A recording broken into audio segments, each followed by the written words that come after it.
შეგვიძლია დავიწყოთ. კი ბატონო.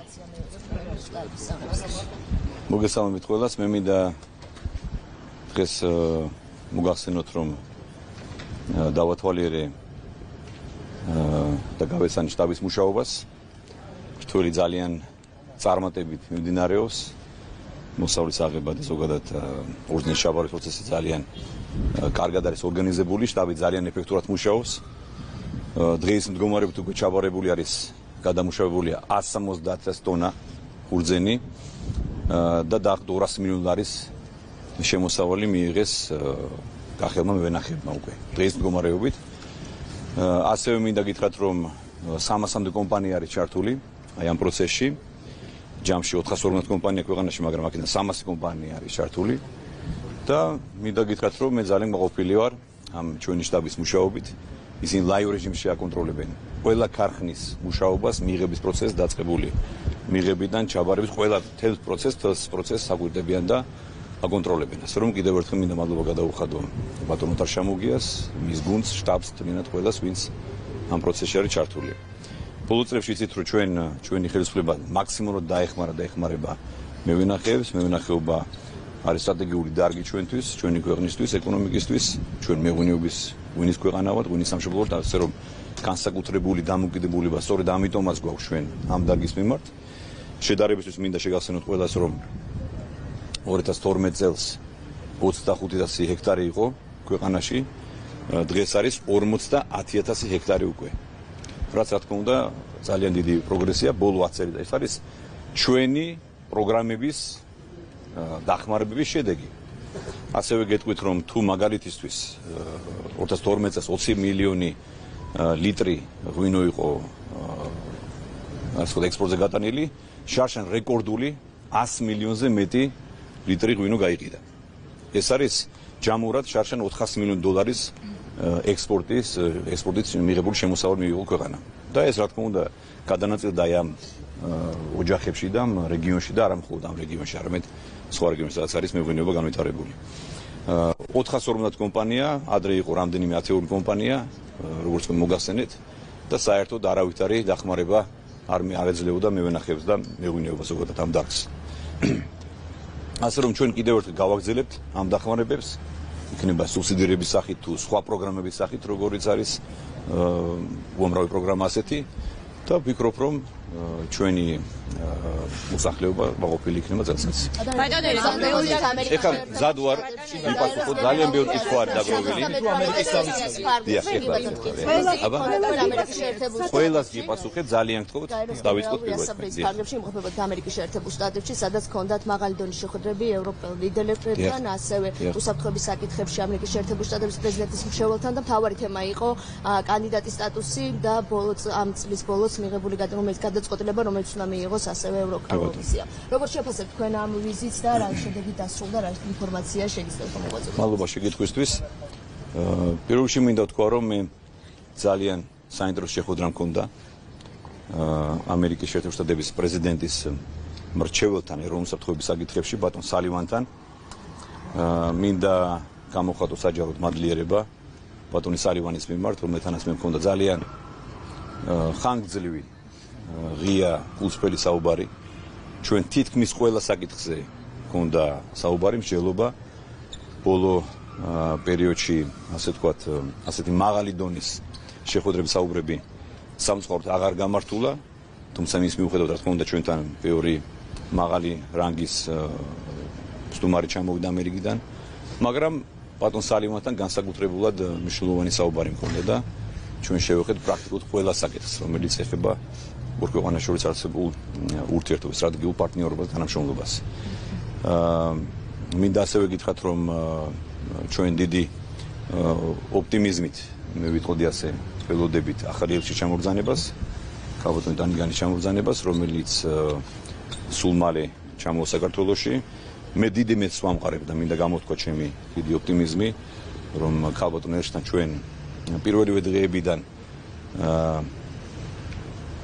ძალიან კარგ ურთიერთობებს ჩამოვაყალიბებთ, ჩვენ გვექნება მაქსიმალურად გახსნილი, ღია, გულწრფელი, რაც თავარია, გულწრფელი ხაზგასმით მინდა აღნიშნო ურთიერთობა ბუნებრივია ქვეყნებს შორის არსებობს სტრატეგიული პარტნიორობა, ჩვენთვის ამერიკა არის ნომერ პირველი სტრატეგიული პარტნიორი, ძალიან მნიშვნელოვანი ქვეყანა, ჩვენ მადლიერი ვართ ამერიკის.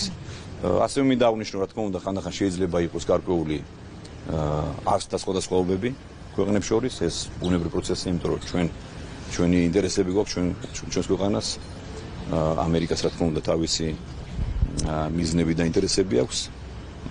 არსებობს საკითხთან დაკავშირებით გარკვეული სხვადასხვა მოსაზრებები, ეს ნორმალური პროცესია, ჩვენ ამაზე ვთანხმდებით, რომ ეს არ არის რაღაც ანომალია და არანორმალური მოსემულობა, მაგრამ თავარია რომ ეს დიალოგი იყოს ჯანსაღი, იყოს კომუნიკაცია, გულწრფელი, ჩვენ არავისთან დასამალი არაფერი არ გვაქვს, არავითარი დაფარული დღის წესრიგი საქართველოს ხელისუფლებას არ გააჩნია არც ერთ საკითხთან მიმართებაში, არც ერთ ხაზგასმით აღნიშნავ საკითხთან მიმართებაში, ასე რომ მე ვფიქრობ, რომ ძალიან საინტერესო თანამშრომლობა გველის ახალ ერჩთან. ბატონო ირაკლი,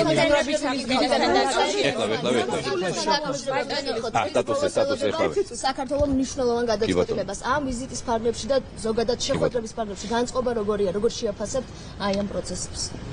მე იცით რომ მქონდა შეხვედრა ბატონ შარლ მიშელთან, რამდენიმე ევროპული ქვეყნის ლიდერებთან, სადაც მე მათ ღიად ვესაუბრები. იმაზე უფრო მეც ვსაუბრობ ღიად დახურულ ფორმატში, რასაც საჯაროდ ვამბობ.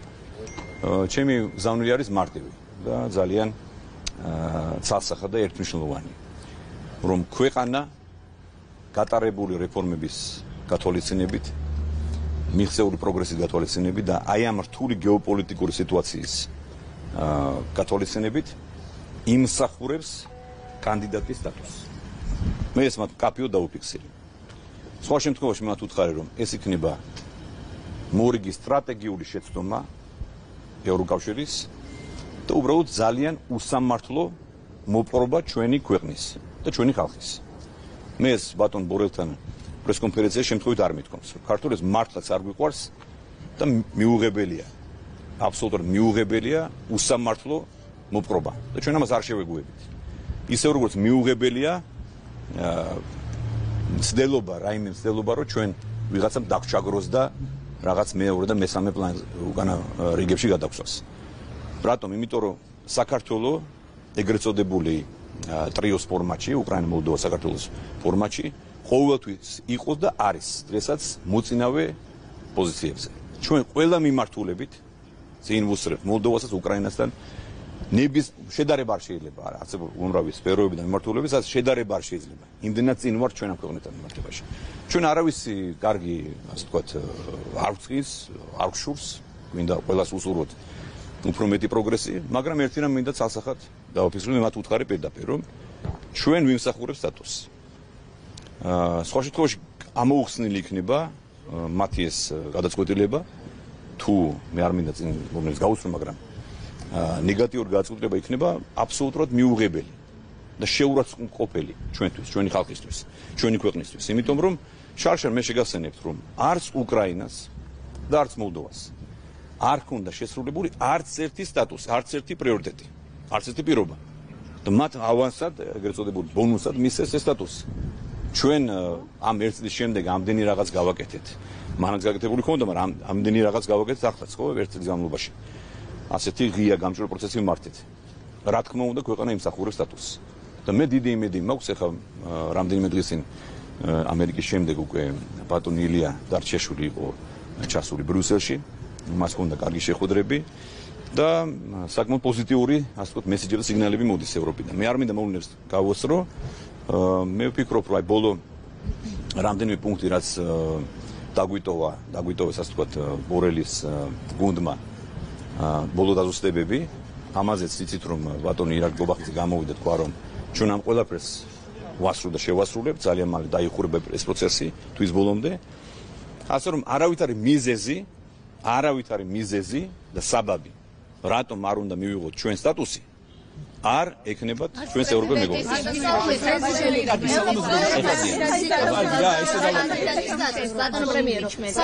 სალომე ზურაბიშვილის ვიზიტებზე გადავიდეთ. ნებართვა არ მიუღია, თქვენს გააკეთეთ ამაზე განცხადება, თუმცა მაინც აგზავნოს პრეზიდენტი ვიზიტს.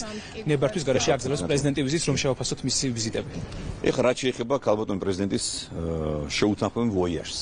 საერთოდ ევროპაში და მე ვფიქრობ ეს მეტად სამწუხარო ფაქტია. თქვენ თუ გაიხსენებთ შარშან და უფრო მანამდეც არც ერთი შემთხვევა არ არსებობს. ვერმე გაიხსენებს რომ ჩვენ მას უარი ვუთხარით ასეთი ტიპის ვიზიტებზე, უფრო მეტიც მე მას პირიქით ხარს უჭერდი ყოველთვის და არასოდეს არ შემიზღუდავს მისი გადაადგილება. მაგრამ მე შეგახსენებთ რომ ქალბატონ პრეზიდენტს ძალიან ძიმე განცხადებები აქვს გაკეთებული. მას აქვს ნათქვამი საჯაროდ რომ ჩვენი მთავრობა თურმე და ჩვენი ხელისუფლება არასრულებს ამ ვალდებულებებს, ამ 12 რეკომენდაციას. მას აქვს ნათქვამი ისიც რომ არ ვიმსახურებთ სტატუსს, აქვს რაღაც ბუნდოვანი განცხადებები გაკეთებული რომ თითქოს ჩვენი ქვეყნის საგარეო პოლიტიკა არის ბუნდოვანი თუ მთავრობის პოზიცია არის ბუნდოვანი ამ დროს როცა ყველაფერი ნათელცხადია. ამის შემდეგ ბუნებრივია ჩვენ შორის ის მინიმალური ნდობა რომელიც შენარჩუნებული იყო იცის დაიკარგა და მე უბრალოდ ჩემი ხელმოწერით ვერ გავაგრძელებინებდი ქვეყნის წინააღმდეგ საბოტაჟს. ამაში თანამონაწილე ვერ გავხდებოდი. თუ ადამიანი ქვეყნის შიგნით აცხადებს ასეთ მიუღებელ რამეს და ამის შემდეგ მოგმართავს რომ წავიდეს ევროპაში და რა უნდა ილაპარაკოს კაცმა არ იცის. ჩვენ ნდობა აღარ გვაქვს უბრალოდ, არ ვიცი ხა. იქ რო ჩავიდო და არ ვიცი რომელიმე ქვეყანაში ჩავიდო და ჩვენი მანდატით ჩვენგან ნება დართული. რას ილაპარაკებდა და ჩვენთვის ეს აბსოლუტურად ბუნდოვანი იქნებოდა და მიუღებელი. ამით დასაბუთდა ჩვენი უარი. იმიტომ რომ ის პირდაპირ ეწინააღმდეგებოდა ჩვენი ქვეყნის ეროვნულ ინტერესებს. ჩვენი ინტერესი იყო და არის დღეს რომ ქვეყანა მიიღოს სტატუსი. ამის წინააღმდეგ ნებისმიერი განცხადება, ნებისმიერი ქმედება არის საბოტაჟი. ეს არის პირდაპირ საბოტაჟი და წინააღმდეგობა შემოსვლა ჩვენი ქვეყნის ეროვნულ ინტერესებთან.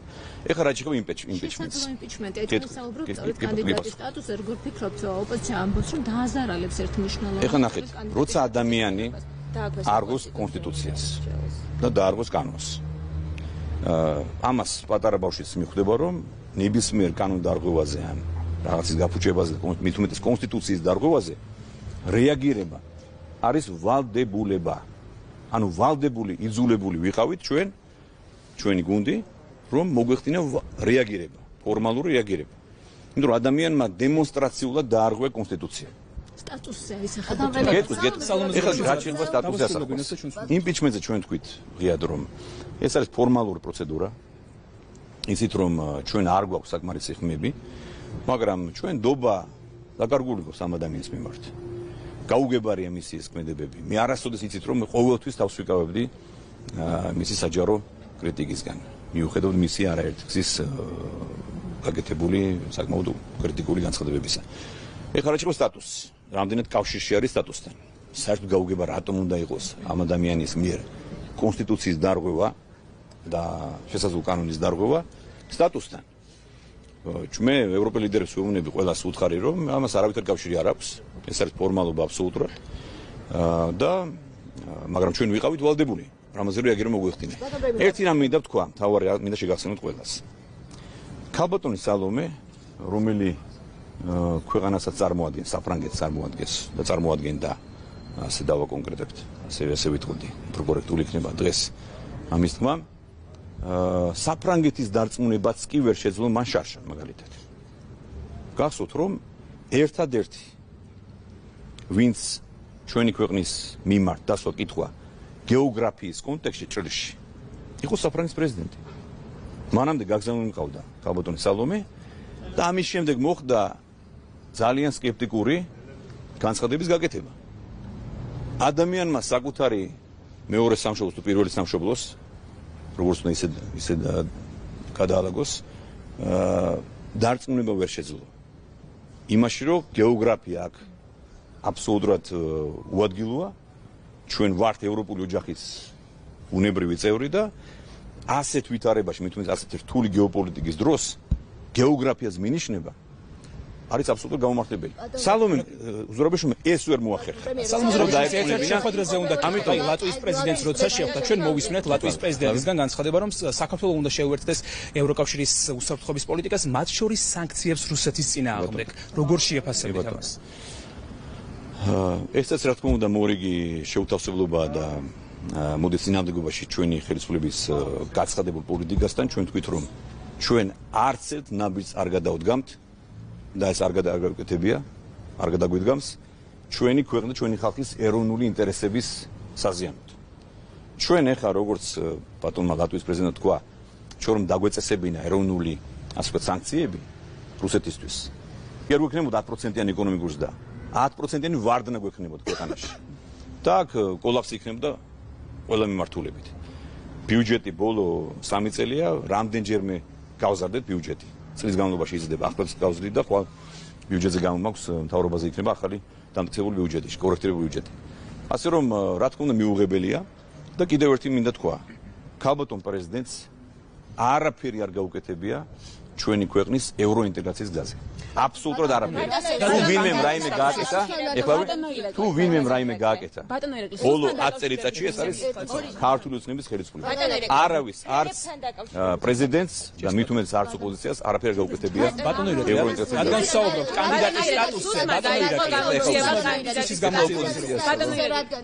ნაცნობების ტელევიზიას ვიცებდით, რომ რუსეთმა ფრენების აღდგენასთან დაკავშირებით გადაწყვეტილება მიიღო დამოუკიდებლად, ისე რომ საქართველოს მთავრობასთან არ ჰქონდა კომუნიკაცია ამ საკითხზე. ლავროვმა ტასთან ინტერვიუში განაცხადა საპირისპირო და მან თქვა, რომ ფრენების აღდგენაზე ღარიბაშვილის მთავრობას შეუთანხმდა. მე მაქვს კითხვა. ლავროვი ტყუის თუ თქვენ მოგვატყუეთ, როცა თქვით, რომ რუსეთთან კომუნიკაცია არ გქონიათ? ძალიან ჩამჭრელი შეკითხვა. ეხლა არ ვიცი როგორ გიგვასწრებთ რა. ძალიან მარტივად არის საქმე. ეხლა მაგას პატარა ბავშვი მიხვდება. ჯერ ერთი მანამდე გაგახსენებთ, რომ რუსეთის პრეზიდენტმა თქვა, რომ ეს იყო მისი ერთპიროვნული გადაწყვეტილება უვიზო რეჟიმის და ფრენების აღდგენა, ეს ერთი. ეხლა დღეს რაც თქვა ბატონმა ლავროვმა, ეს არის ფაქტის კონსტატაცია. ანუ რა თქმა უნდა მოხდა გაფორმება შეთანხმების საქართველოს მთავრობასთან. მთავრობას კერძოდ ეკონომიკის სამინისტრო, საავიაციო სააგენტო უნებრივია თანხმობას აძლევს შესაბამის უწყებას და შესაბამის კომპანიებს, რუსულ კომპანიებს. ამ შეთანხმებაზეა საუბარი და რა არის ამაში გაუგებარი და რა სკანდალი ნახეთ ამაში, რა აღმოაჩინეთ. მანამდე თქვენ მოისმინეთ რუსეთის პირველი პირის პრეზიდენტის განცხადება, რომ ეს იყო მისი ერთპიროვნული გადაწყვეტილება. დღეს რაც გაკეთდა განცხადება, ეს არის დადასტურება იმისა ფაქტის, რომ შეთანხმება მოხდა მთავრობასთან. მე ეს ეკაცრა ეხლა რა დავაზუსტო. ჩვენ ეს ფარულად არ გავუკეთებია. მას შემდეგ რაც რუსეთის ხელისუფლებამ თქვა, რომ ფრენებს აღადგენს და უვიზო რეჟიმს დაუწესებს ჩვენს მოქალაქეებს. ჩვენ ამას მივესალმეთ, თქვით, რომ ეს კარგი ნაბიჯია. იმიტომ რომ რაც წაადგება ჩვენს ხალხს და ჩვენს ქვეყანას. კარგია. და ეს ღიად გავაკეთეთ ეს ყველაფერი.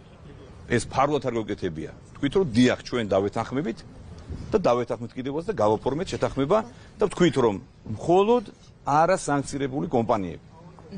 არასანქცირებული თვითმფრინავები და არასანქცირებული კომპანიები იფრენენ. რა არის ამაში? ამ მოლაპარაკებებში არავის არ მოლაპარაკება. სუსმა დაიწყო გამოძიება, რომ დესტაბილიზაცია იგებდებოდა ქვეყანაში ინფორმაცია. კალაშნიკოვმა დაგვიდასტურა მას შემდეგ, რაც ფარცხალაძე დაასანქცირა ამერიკის შეერთებულმა შტატებმა.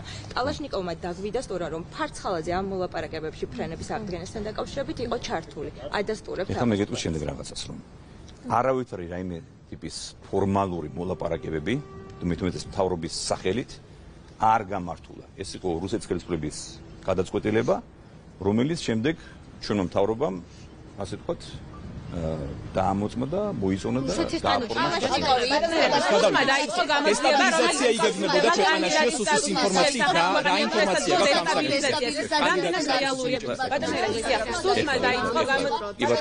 სუსმა დაიწყო გამოძიება, რომელიც უკავშირდება კანდიდატის სტატუსის შესახებ ქვეყანაში შესაძლო დესტაბილიზაციას. რამდენად რეალურია ეს საფრთხე? აქვე დაგვიზუსტეთ. სუსის რუსულ დუმაში დაასტურეს, რომ ეს შეიძლება რომ არ ვიცი, ეხლა ის არის ხანგრძლივი მოლაპარაკება მთავრობის სახელით დაკავშირებით, რომ საქართველოს მთავრობის სახელით მე გიდასტურებთ, რომ მთავრობის სახელით არავის ჩვენი სახელით და ჩემი სახელით და მთავრობის სახელით არავის ფორმალური მოლაპარაკება ამ საკითხზე არ გაუმართავს. ეს იყო რუსეთის ხელისუფლების გადაწყვეტილება. გამიგეთ ჩემი პასუხი, გაიგეთ. მე მგონია კითხვები ამოწურული. ეს არის ჩემი პასუხი. დესტაბილიზაცია იგებდებოდა ქვეყანაში. ძალიან ბევრი ბიზნესმენი და ძალიან ბევრი ქართველი ეს არის მილიონზე მეტი ქართველი, რომელსაც აქ ორმაგი მოქალაქეობად არიან. ჩვენ ქვეყნის მოქალაქეებად არიან ამავდროულად რუსეთის მოქალაქეებიც. ისინი ბუნებრივია, მათი პირადი ინტერესით გამომდინარე, იმიტომ რომ ბიზნეს საქმიანობა აქვს, პირდაპირ მოსულები აქვს, ოჯახები, ნაცნობები ყავთ აქ ადგილზე, დაინტერესებული იყვნენ, რომ ყოფილიყო ამდგარიყო პირდაპირ ფრენები. ეს არ არის დამალული ფაქტი. ჩვენც ვიყავით მათ შორის დაინტერესებული, რომ ჩვენი მოქალაქეები რაც გამარტივდება და რაც გაამარტივებს გადაადგილებას და იოლი იქნება და უფრო იაპი იქნება, ეკონომიური იქნება, რა თქმა უნდა, კარგია. ეს ჩვენ არაფერი არ დაგვიმალავს. თქვენი პრობლემა რა შემდგომარეობს, მეგობრებო? თქვენ ყოველთვის რაღაცას მალავდით ხალხისგან და უმალავდით ყველაფერს. და ყველაფერს აკეთებდით ხალხის საზიანოდ. ჩვენ ღიად ვაკეთებთ ყველაფერს. ამაშია ჩვენი სიძლიერე. ამიტომ წნარად იყავით. დესტაბილიზაცია იგებოდა ქვეყანაში სუსის ინფორმაცია, ხო რა ინფორმაციები. ეხლა რაც შეეხება სუსის განცხადებას, მე რა თქმა უნდა მინდა გამოვეხმაურო ამ საკითხს. ეს რა თქმა უნდა არის ძალიან სერიოზული განცხადება. სუს აქვს იმაზე მეტი ინფორმაცია, რაც ამ ეტაპზე იქნა მიზანშეწონა ჩათვლიდა, რომ გაზიარებული იყო საზოგადოებისთვის. ის რომ გარკვეული რადიკალური ჯგუფები დესტაბილიზაციას, არეულობას და რაღაც ასე ვთქვათ, ქაოსის შემოტანას ცდილობდნენ და ცდილობენ, ეს არის ახალი ამბავი. რა თქმა უნდა, ეს ადამიანები და მე გულისხმობ ყოფილი პრეზიდენტ სააკაშვილის და მისი რადიკალური ანარქისტული ჯგუფების ასე ვთქვათ, ჩართულობით გარკვეული არეულობის მოწყობის ლელობა საქართველოში. მათ ეს არასოდეს არ გამოუვიდათ, არც გამოუვათ, მინდა თქვა იცეთ და ერთმნიშვნელოვნად რომ ჩვენ არ დაუშვებთ ვიღაც არარაუბებმა და ქვეყნის მტრებმა, ქვეყნის შიგნით მტრებმა თუ ქვეყნის გარეთ მოქმედ მტრებმა ქვეყანაში რაიმე ტიპის არეულობა შემოიტანა. ყველა დაიჟება სამაგალითოდ. ეს დაიმახსოვროს ყველამ კარგად. სუსი რა თქმა უნდა და ჩვენი სპეცსამსახურები აკონტროლებენ სიტუაციას. ყველა ნებისმიერი გადაცდომა იქნება გამოგვეთი დაფიქსირებული. ამაზე იქნება ძალიან მკაცრი რეაგირება ჩვენი მხრიდან. საინტერესოა თქვენი სკანდალური გახდა თქვენი კერძო ვიზიტი ამერიკის შეერთებულ შტატებში, ასევე თქვენი მეუღლის სწავლება. რა კომენტარს გააკეთეთ? საერთაშორისო გამჭვირვალობამ გამოაქვეყნა დღეს თქვა ასეთი რაღაც, რომ ელიტურ კორუფციად შეაფასა ეს თქვენი კერძო ვიზიტი. რას უპასუხებთ თქვენ ამ ინფორმაციას და ასევე ოპოზიცია საუბრობს იმასთან დაკავშირებით, რომ პრემიერი შულს უშვებს ამერიკის შეერთებულ შტატებში სასწავლებლად და თან საპირისპირო განცხადებებს აკეთებს. თქვენ რას უპასუხებთ ოპოზიციას და ასევე გამჭვირვალობას ჯერ ეს დავასრულოთ. ბატონო, ფინანსური ნაწილი რომ გითხრათ, საიდან იქნა ის თანხა მოძიებული, რომლის მეშვეობითაც თქვენი შვილი გაემგზავრა. საერთოდ გასაგებია თქვენი ინტერესი და ამაში მე უშუალოდ ვერ ხედავ, ბუნებრივია მე პრემიერ-მინისტრი ვარ და ჩემს ირგვლივ თუ რამე ხდება არის საინტერესო თქვენთვის და თქვენ ყოველთვის ეძებთ რაღაცას, მაგრამ აქაც ძალიან მარტივად არის გასაგებია. ძალიან და კორუფცია, იმიტომ რომ საუბარი იყო იმაზე, რომ პირადი მიზნებისათვის იქნა გამოყენებული სახელმწიფო კუთვნილება, ამაზეა საუბარი და ამ მიმართულებით არის კორუფციაზე საუბარი და დანაშაული შესაბამისად ია გულიაშვილი. ქაბატონო, ეხლა მე გეტყვით რაღაცას. თქვენ თუ მოისმინეთ შესაბამისი უწყებების განცხადებები. იგივე ბანტური აზარ ჩუბინიც გამოვიდა მან დაადასტურა. ახლა მე მანამდე არ მქონია საუბარი, არ ვთვლი საჭიროდ ამ თემაზე. ღიად მესაუბრა, უბრალოდ ის იმდენად პრივატური საკითხია და პირადი საკითხია. მე არასოდეს ხაზგასმით აღნიშნა. მე არასოდეს არ მისარგებლია ბიუჯეტით და არ დამიფინანსებია ჩემი პირადი ან ჩემი ოჯახის რაღაც იქნება ეს მზავრობა თუ სხვა. არც ერთი თეთრი არ დახარჯულა ბიუჯეტიდან. არ ჩემს მზავრობაში და არ ჩემი ოჯახის წევრების მზავრობაში. განსხვავებით თქვენი ბელადი სააკაშვილის ეხლა შეგახსენებთ თავს. მე შეგნებულად გავაკეთე, მიზანმიმართულად გავაკეთე ეს. მიზანმიმართულად გადავახდები ოჯახს იმის საჩვენებლად, რომ მე ჩვენო კიდევ ერთხელ წარმომეჩინე კონტრასტი და განსხვავება.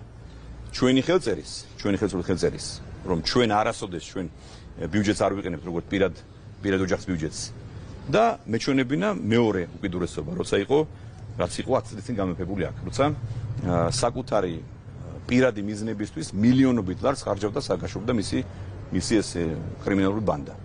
14 ეხა მე გეტყვით თავარზე. ბატონი ტარიელი არის პენსიონერი და არასწორი. თქვენ ტყუილს არცელებთ.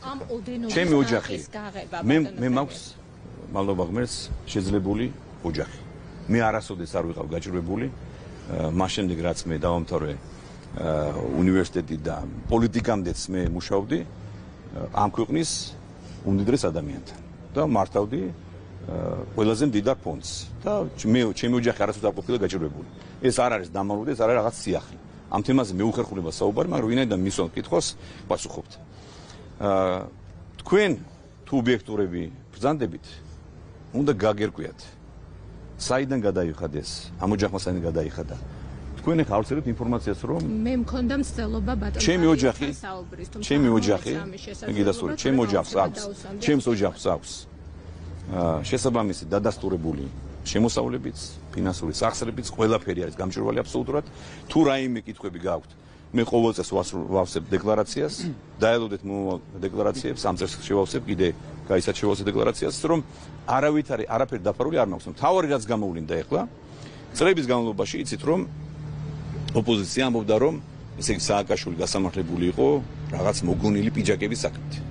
ერთ-ერთი მთავარი საქმე, რაც ამ საქმეში დევს და მთავარი მტკიცებულება არის, რომ მათ შორის თვითმფრინავის ხარჯები, პირადი ხარჯები, პირადი ვიზიტები დაფინანსებული იყო ბიუჯეტიდან. ეხლა მთავარი თემა რაც სკანდალი, რაც გამოვლინდა და გახდა საჯარო. ჯარს აფინანსებინებდა საკუთარ გართობას და დროშტარებას. 14 მილიონი ლარი არის გაფლანგული. არა მიზნობრივად არის გაფლანგული თავდაცვის სამინისტროდან. სააკაშვილის პირადი ვოიაჟებისთვის. აი მე გეკითხებ, თქვენ თუ ხართ ახლა ობიექტური ადამიანი. რა უნდოდა, რა ესაქმებოდა სააკაშვილს პაბლო ესკობარის საფლავზე? რატომ ჩავიდა კოლუმბიაში? გეკითხებით? მე მეკითხები. თქვენ გეკითხებით, ხო? აბა თქვენი უფროსი იყო, თქვენი ბელადია. ჩემი უფროსი არ იყო, ის იყო საქართველოს პრეზიდენტი ბატონო. სამარცხვინო პრეზიდენტი იყო. 14 მილიონი ლარი ამას გარდა ორი თვითმფრინავი შეაძენა თავდაცვის სამინისტროს. ეს ყველაფერი არის საჯარო ინფორმაცია. თქვენ ამაზე უნდა გააკეთოთ აქცენტი. მე ერთი რამ მინდა გითხრათ. დავასრულებ ამ თემას. ჩემს ირგვლივ თუ რაიმე ხდება, ყველაფერი მაქვს გამჭვირვალე. მე არავისთან დასამალი არაფერი არ მაქვს. ყველაფერი არის გამჭვირვალე. თუ რაიმე გაინტერესებთ, ელიტური კორუფცია ახსენეთ თქვენ. ვინც ეს გამოაქვეყნა გიგაურმა. ეგა გიგაურ, რომელიც საზოგადოებას შევახსენებ 2007 წლის 7 ნოემბრის დარბევის, ასე ვთქვათ, პროცესში იყო ჩართული იმ კუთხით, რომ მან გადაუხადა თორშტები, კარგულ ბონუსები და შემდეგ დამარბევლებს, სპეცნაზელებს და შემდეგ. მოგეთექსტი თემა, მაგრამ მეორე თემა რაც მე ვთქვა, არავის არ გახსენებია და არც თქვენ მაგალითად გამოგეძიებინათ, საიდან გამდიდრდა ერთ-ერთი ყველაზე გაჭირვებული სააკაშვილის მთავრობის წევრი ბატონი გეზერაშვილი. მარტო ერთი გეზერაშვილი გადაწონდა მისი კორუფცია, გადაწონის მთელი ამ როგორ თქვა 30 წლის განმავლობაში მომხდარ რაიმე სკანდალურ ფაქტებს. იმიტომ რომ ადამიანი რომელმაც გაძარცვა ჯარი, ახლა მთელი ევროპა გაძარცვა და ევროპის პენსიონერები $1 მილიარდ მეტი არის მოპარული, არავის კითხვა არ გიჩნდებათ და თქვენ ფინანსდებით ამ მოპარულ ნაძარცვი ფულით, პენსიონერებით. პენსიონერების ნაძარცვი ფულით ფინანსდება თქვენი ტელევიზია. და თქვენი ტელევიზია მათ შორის. ეს არის თავად პრობლემა. ოპოზიცია კრიტიკის საგნად აქცია ის რომ თქვენი პროგრამაში შეაჩერა გაგზავნა ამერიკის შეერთებულ შტატებში. ამ ფონზე თქვენ გადანაშაულებთ რომ თითქოს ამერიკას ლანძღავთ და შულს ასწავლის ამერიკაში. როგორ შეაფასებთ ეს? მე არასოდეს რაიმე აუგი არ მithქვამს ამერიკის შესახებ. მე პირიქით ძალიან მიყვარს ამერიკა. მე პოლიტიკამდეც ძალიან ბევრს მოგზაურობდი ამერიკაში და ჩვენ პატივისცემთ ამერიკას, ამერიკის ხალხს და ამერიკის განათლების სისტემა არის ერთ-ერთი ყველაზე საუკეთესო მსოფლიოში. მე ასე ვთქვათ, მე არ მინდოდა პირად დეტალებზე საუბარი, პირად საკითხებზე, მაგრამ მე თქმა უნდა მიხარია რომ ჩემმა შვილმა არჩევანი გააკეთა და მან მიიღო მოწვევა ერთ-ერთი პირველი საუკეთესო ბიზნეს სკოლიდან, იგი აგზელებს სწავლას ვორტონის ბიზნეს სკოლაში. ესაც არის მორიგი დეზინფორმაცია. ჩვენ არასოდეს არ გვითხოვს რომ ამერიკაში სწავლა თუ განათლება არის ცუდი და შემდეგ და არ უნდა გააგზავნონ შვილები. საერთაშორისო საავტო ფონდ მაქვს ძალდება. და ბოდიში კიდევ ერთ აკვე გეტყვით. ბატონო ირაკლი რა. იმ ადამიანს მინდა უპასუხო, რომლებმაც თქვენს რომ ესე იგი თურმე აქ სტუდენტების დავალენება ძალიან ბევრი სტუდენტს არ აქვს დავალენება ჩამოწერილი, ვერ იხდის სწავლის საფასურს და ამ დროს თურმე პრემიერ-მინისტრის შვილი სწავლობს ამერიკაში. ეხლა თუ რაღაც ელემენტარ ობიექტურობა არსებობს, უნდა ვთქვათ ისიც, რომ ჩემი გადაწყვეტილებით 1000-ზე მეტი სტუდენტი დავაფინანსეთ ბიუჯეტიდან ხაზგასმით მინდა აღნიშნო საუკეთესო უნივერსიტეტებში. სააკაშვილმა საკუთარი შვილი დააფინანსა ბიუჯეტიდან. მე არ ჩემი შვილის, არ ჩემი ოჯახის არც ერთი წევრისთვის, არც ერთი თეთრი არ დამიხარჯოთ ბიუჯეტიდან. ეს არის მთავარი განსხვავება. ბატონო, აქვე ოპოზიცია საუბრობს იმაზე, რომ თქვენ როდესაც 30000-მდე სტუდენტს გაუნულეთ გადასახადი დავალიანება, რომელიც მათ ჰქონდა, თითქოს ამით შეეცადეთ თემის გადაფარვა, როცა 30000-მდე სტუდენტს გაუნულეთ გადასახადი. აი, ოპოზიცია საუბრობს, რომ კერძო უნივერსიტეტებს თითქოს საკუთარი ბიუჯეტიდან მოუწევთ ამ თანხისგან. ეხლა რა შეხება ამას, ამ საკითხს, მოგრეთ. ეს თემა იყო მოუგვარებელი წლების განმავლობაში. მანამდეც იყო ძალიან ბევრი დისკუსია ამ თემაზე. მე მოვიკითხე ეს თემა, მანამდეც დაწყებული მქონდა, სანამ ეს საკითხი ხდებოდა ცნობილი და დავამუშავებინე განათლების მინისტრს აღნიშნული პრობლემა. და გამოიკვეთა, რომ 30000-მდე სტუდენტს ფინანსური დავალიანების გამო შეჩერებული ჰქონდა სტატუსი. ეს იყო დაახლოებით ჯამში 40 მილიონი ლარის დავალიანება. მე დავავალე მინისტრებს, რომ სასწრაფოდ გამოენახათ გამოსავალი. მათ გამართეს შეხვედრები და მინდა მადლობა გადაუხადო ყველა უნივერსიტეტს, რომელიც ჩაერთვა ამ ინიციატივაში. მათ ჩამოაწერეს, გაუნულეს ეს დავალიანება სტუდენტებს. ჩვენ მათ რა თქმა უნდა შევთავაზეთ პირდაპირ არჩევანი დაუყენეთ, რომ ან შეუძლიათ მათ ჩამოაწერონ, ან არ ჩამოაწერონ. არ ჩამოწერის შემთხვევაში ჩვენ რა თქმა უნდა ჩვენ შევიძენდით მათ ამ პორტფელს, ასე ვთქვათ, დავალიანების პორტფელს. ასეც მოხდა რამდენიმე კერძო უნივერსიტეტის შემთხვევაში, მაგრამ რაც ყველა საინტერესო მინდა საზოგადოება მიცოდეს, აი ყველაზე მეც ვინც ხმაურობდა თქვენი პარტია, ნაცმოძრაობა და ოპოზიცია, რომ თითქოს ძალიან აღელვებდათ ბედი სტუდენტების, სააკაშვილის დედის უნივერსიტეტმა მინდა იცოდეს ყველამ ხალხმა. უარი გვითხრა ჩვენ, რომ ჩამოეწერა სტუდენტებისთვის დავალიანება, ეს ერთი და მეორე იყო ბატონი ბენდუქიძის უნივერსიტეტი. ორმა უნივერსიტეტმა მხოლოდ უარი გვითხრა დავალიანების განულებაზე. რა თქმა უნდა ჩვენ მათ შევთავაზებთ, რომ ვიყიდით ამ დავალიანებას და ჩვენ ჩამოვაწერთ, ჩვენ აუნაზღაურებთ, სხვა ყველა ჩაერთვა ამ პროგრამაში. ამაშიც გამოჩნდა როგორ ზრუნავენ ისინი სტუდენტებზე. და კიდევ ერთხელ დადასტურდა, რომ ეს კამპანია იყო აბსოლუტურად ყალბი. ისე როგორც თქვენ სხვა ადამიანებს სტუდენტებს იყენებენ ინსტრუმენტად საკუთარი ბინძური პოლიტიკური ინტერესების მისაღწევად. კიდევ ერთხელ გამოჩნდა, რომ ეს იყო აბსოლუტურად ყალბი კამპანია. ბატონო,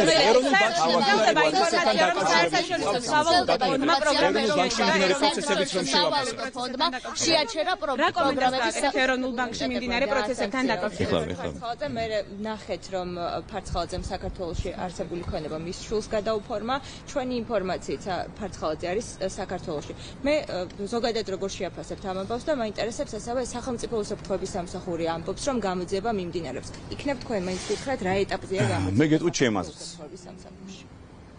ოთარ ფარცხალაძე 10 წელზე მეტია აღარ არის საჯარო მოხელე. 10 წელი გავიდა მას შემდეგ რაც ამ ადამიანმა დატოვა საჯარო სამსახური. 10 წელი. გაუგებარია პირველ რიგში მინდა თქვა და მე მინდა გაგვირება გამოვხატო. ზოგადად რატომ მოხდა ფარცხალაძის დასაქცირება გაუგებარია. აუცილებლად ჩემთვის პირადად მინდა გითხრათ და მე ამის თავაზე ღიად ვამბობ ჩემ აზრს. ნათქვამი არის, რომ ჭიქაში ქარეშხალი არის ატეხილი. არ თვლით, რომ ის აგენტია, ბატონო პრემიერო? ამაზე ამერიკა საუბრობს. საერთოდ იცით რა, მე გეტყვით შემდეგ რაღაცას რა. ჩვენ ამ თემაზე ეს არის ძალიან გრძნობიარე საკითხი. და მე ერთი რამ მინდა განმასხვავებელი გითხრათ. ყველა ეს ადამიანი, რომელიც ქვეყნის ინტერესების საზიანოდ და სხვა ქვეყნის ინტერესებს სარგებლოდ მოქმედებს, ის არის ჩემს თვალში არის მოღალატე. ყველა ეს ადამიანი, მნიშვნელობა არ აქვს რომელი ქვეყნის აგენტი იქნება. ის არის გამყიდველი და მოღალატე ადამიანი. ჩემთვის და სამსახურებისთვის, სახელმწიფოსთვის არ არის ცნობილი არც ერთი ფაქტი, რომ ფარცხალაძე ჩვენი ქვეყნის საზიანოდ, ინტერესებს საზიანოდ და სხვა ქვეყნის ინტერესებს სარგებლოდ რაიმე ქმედება ჩაიდინა. მაშინ რატომ დაირაზმას? ფარცხალაძე არის ბიზნესმენი. არ ვიცი. ასე თქვათ გადასარჩენად. ფარცხალაძეზე არის. აქ იყო საუბარი მოქალაქეზე. ისო შემთხვევა დაუშვა და აღფინეს მას ანგარიშებზე წდომა. სასაცილოა მართლა ნამდვილი ჯაშუშების კომენტარების მოსმენები. ქვეყნის გამყიდველების და მოღალატეების კომენტარების მოსმენები. ყველა ეს ადამიანი გჭირდებათ ამას ამბობთ ბატონო. ყველაფერს აბა მოსამართლებლო დაასანქცირეს და თქვეს რომ კორუფციის ფაქტების გამოხდა. ვინმე ნახა მტკიცებულება. რა ტიპის მტკიცებულება უნდა? რას ნიშნავს რა? არა. თუ ფარცხლაძე მაიღო, ფარცხლაძე თუ აიღო, მე ხა ადვოკატი არ ვარ, ფარცხლაძე არ ჭირდება ჩემი ადვოკატობა, მაგრამ როგორც მოქალაქეზე გუნდის წევრზე ყოფილი და ყოფილი პროკურორი იყო 10 წლის წინ, მე ჩემ პოზიციას ვაფიქსირებ. აუცილებელი არის რომ ჩვენ ეს ბრმად არ მივიღოთ. გადაწყვეტილება, გასაგები ჩვენი პარტნიორის, რომელსაც ძალიან ვიპატივისცემთ, მაგრამ ჩვენ მათ გვაქვს ეს დისკუსია და კომუნიკაცია. თავარი რაც მინდა ჩემი წუხილი გამოხატო, ჩემი გაკვირვება არის ის, რომ არასოდეს არ მოუმართავთ ფარცხლაძის შესახებ არც ერთ სამსახურს ამერიკის შეერთებული შტატების. მათ რომ გადაემოწმებინათ ფარცხლაძის საქმიანობა რუსეთში, ჩვენ ვიცოდით რომ მას ბიზნეს საქმიანობა ჰქონდა, მაგრამ ისიც ვიცით რომ ხა ფარცხლაძე რომ ოლიგარქი არ არის და გავლენა არ აქვს საზოგადოებაზე, ხა მე მგონი ეს დასამალი არ არის, ყველა მისის. რა გავლენა უნდა? როგორ არის ფარცხლაძე ოლიგარქი? თქვენ ეთახმებით ახლა მაგ შეფასებას. რანაირი ოლიგარქია ფარცხლაძე? კაცი წასულია ხელისუფლები და 10 წელზე მეტია. აკეთებს ბიზნესს, მისი არჩევანია, რატომ აიღო პასპორტი? ეს ყველა ადამიანის ინდივიდუალური არჩევანია, მაგრამ იმ პოლიტიკური ძალის განცხადებები, რომელთა ლიდერები არიან დღესაც რუსეთის მოქალაქეები, მაგალითად ბატონი კობა ნაყოფია. პარტიის ერთ-ერთი ხელმძღვანელი, სააკაშვილის მარჯვენა ხელი, რუსეთის მოქალაქე, ბატონი გრიგოლ ვაშაძე, რომელიც იყო თქვენი პრეზიდენტის კანდიდატი და ყოფილი საგარეო საქმეთა მინისტრი. ომის შემდეგაც რომ არ დაუტოვებია რუსეთის მოქალაქეობა. თქვენ რა გაქვთ სალაპარაკო, ვიზე გაქვთ სალაპარაკო, როგორ ბედავთ საერთოდ ლაპარაკს? ეს ოთარ ფარცხლაძე. არ მაინტერესებს. საქართველოს ეროვნულ ბანკში მიმდინარე პროცესებს. გულიაშვილი ხო? რო ყოფილიყო გულიაშვილი დასანქცირებული, ასევე დაგიცავდით თქვენ. აი ხო დაგასანქცირონ თქვენ, ასევე დაგიცავთ. ბატონო ირაკ, ოთარ ფარცხლაძის საქართველოს ეროვნულ ბანკში მიმდინარე პროცესებს. გავრცელდა ინფორმაცია, რომ საერთაშორისო სავალუტო ფონდმა შეაჩერა პროგრამები ეროვნულ ბანკში. რა ინფორმაცია გაქვთ თქვენ და ასევე კითხავთ ოთარ ფარცხლაძეს უკავშირებენ ეროვნულ ბანკში მიმდინარე პროცესებს. რას გეტყვით ამ საკითხთან დაკავშირებით? აქაც მე ვფიქრობ, სანერვულ არაფერი არ გვაქვს, არც საბანკო სისტემას მთლიანად, არც საფინანსო ინსტიტუტებს. ჩვენ გვაქვს მუდმივი კომუნიკაცია, როგორც ეროვნულ ბანკთან, ასევე სხვა კომერციულ ბანკებთან. ჩვენ გვაქვს ერთ-ერთი სამაგალითო სისტემა შექმნილი. და ეს თვითონ ამერიკელებმა აღნიშნეს, ევროპელებმა და ბრიტანელმა კოლეგებმა ჩამოსულები იყვნენ რამდენიმე თვის წინ, თქვეს რომ სამაგალითო სისტემა აქვს აწყობილი მთავრობას. ეფექტური სისტემა. სანქციების დარღვევის არც ერთი ფაქტი არ დაფიქსირებული. არც ერთი ფაქტი. მაშინ როცა თქვენი ტელევიზია და თქვენი პარტია ავრცელებდა დეზინფორმაცია თელ სოფლიოში. და სააკაშვილის დედა აფინანსდა მილიონობით კამპანიას, მილიონებს იხდიდა იმაში რომ ჩვენი ქვეყნის იმიჯი დაზიანებული. ეხლა რა შეიძლება საავტო ფონდის პროგრამას არავით არის სანერვული არ არის, ჩვენ გვაქვს მუდმივი კომუნიკაცია საავტო ფონდთან. ეს როგორ შეჩერებული ეს პროცესი ასეთი იყო, როცა მაგალითად კანონი შევცვალეთ ჩვენ და პირველი ვიცე-პრეზიდენტის სტატუსი როლი შემოვიღეთ, ადგილი შემოვიღეთ. მაშინ მოხდა ასე ვთქვათ შეჩერება პროგრამის. ახაც თქვეს რომ უნდა გავაგრძელოთ კომუნიკაცია. მე ვფიქრობ, რომ ძალიან მალე მოგვარდება აღნიშნული საკითხი. ეროვნული ბანკის დამოუკიდებლობის კონტექსტში გიორგი ქადაგიძის დღევანდელ პოლიტიკურ აქტივობას როგორ შეაფასებთ? გაგიკითხავთ მან თქვა, რომ ჩვენი დელეგაცია კეთროვანი არის ყველა საკითხზე და ყველა ფორუმზეო. მის პოლიტიკურ ამ განცხადებებს როგორ აქვს? გადანაშაულებს თითქოს მესამე ქვეყნის ჩამორჩენილი ქვეყნების ლიდერებს ხვდებიან, როცა მედიან შეხვედრებზეო. ქადაგიძე, ბანდიტი და ადეიშვილის ხელისბიჭი, პროკურორი, რომელიც გადაიყვანა ადეიშვილმა ეროვნულ ბანკში და ვის დამოუკიდებლობაზე მელაპარაკებით თქვენ? როგორ ბედავთ საერთოდ მაგის ლაპარაკს? ადეიშვილის ხელისბიჭი ბანდიტი. ზარცოვდა პირდაპირ ბანკს ატერორებდა. მე მახსოვს ქართულ ბანკის გაკოტრების საქმე, მცდელობის საქმე. ჩართული იყო პირადად ბატონი ქადაგიძე. დღეს გამოდის და ლაპარაკობს ეროვნულ ბანკის დამოუკიდებლობაზე. ეს არ არის ცინიზმი, არ არის შეურაცხყოფა. ამიტომ ამ ადამიანებისგან ჩვენ არავითარ კრიტიკას არ მივიღებთ, ხა რომ ამობენ რომ რატომ ლაპარაკობთ, რატომ იხსენებთ. იმიტომ ლაპარაკობთ რომ ამ ადამიანებს ამ ყველაზე ანტიეროვნულ ძალას დღესაც კი აქვს სურვილი რომ იყოს ხელისუფლებაში დარჩეს და პოლიტიკაში აქტიური მონაწილეობა მიიღონ. ამიტომ მიუღებელია მათი განცხადებები. ნამდვილად ასე უნდა ითქვას რომ მით უმეტეს მიუღებელია აი ჩვენი ქვეყნის ეროვნული ინტერესების მოღალატეებისგან რაიმე განცხადება და ვინმეს კრიტიკა. მე კიდევ ვიმეორებ რომ მე საერთოდ არავის ასე ვთქვათ დამცველი არ ვარ და მაგრამ მე მინდა ზოგადად მე ყველა მოქალაქეს ვიცავ და ყველა მოქალაქის ინტერესს დავიცავ. თქვენზეც რო იყო საუბარი კიდევ ვიმეორებ, მაგრამ ვერ მივიღებ კრიტიკას იმ ადამიანებს, რომლებმაც მიზან მიმართულად, გააზრებულად უღალატეს ჩვენი ქვეყნის ეროვნულ ინტერესებს. და არაერთგზის. დღესაც ღალატობენ. როცა ამბობენ რომ მეორე ფრონტი უნდა გაიხსნას, ამას ყოფილი მინისტრი ბატონი ვანო მერაბიშვილი ღიად ამბობს რომ თუ ისინი დაბრუნდნენ ხელისუფლებაში მეორე ფრონტს გახსნიან თორმე.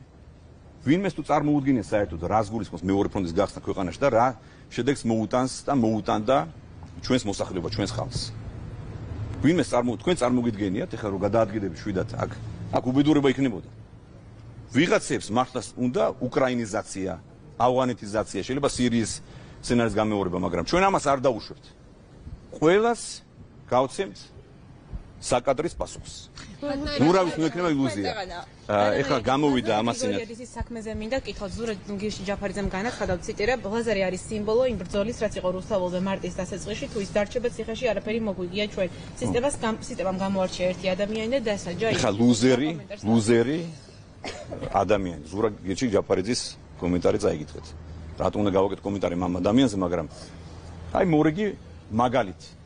გამოიყენეს ეს ახალგაზრდა ანარქისტი ასროვნეს მოლოტოვის კოქტეილი პოლიციელზე, მაგრამ ის სხვა რამეზე გაასამართლებს. ერთი წუთი არ მაინტერესებს გაასამართლეს მამის დაჭრაზე. ძალადობაზე არის. არ მაინტერესებს. გასამართლებული არ მაინტერესებს. მე რაზეც დააკავეს. ფაქტზე გიყვებით რომ მოლოტოვის კოქტეილი ესროლა ადამიანმა. მნიშვნელობა რა ჩემთვის ვინ არის ადამიანი. სადა პოლიციელი სოცხლად დაწვა. ჩვენ ვინქებით დაუნდობელი და უკომპრომისო. ყველა ადამიანის მიმართ. ერთი კი არა, 1000 რომ იყოს. 1000-ვე წავა ციხეში. მაშინ ამ ფაქტზე რატომ არ მოუჩით? ბოლო შეკითხვა მაქვს. წლების წინ თქვენ თქვით რომ ლაგოდეხიდან ბათუმამდე ივლიდა მატარებელი რა? დიდი მადლობა. თქვენ შეგიძლიათ გაიხსენოთ მატარებლით. მადლობა.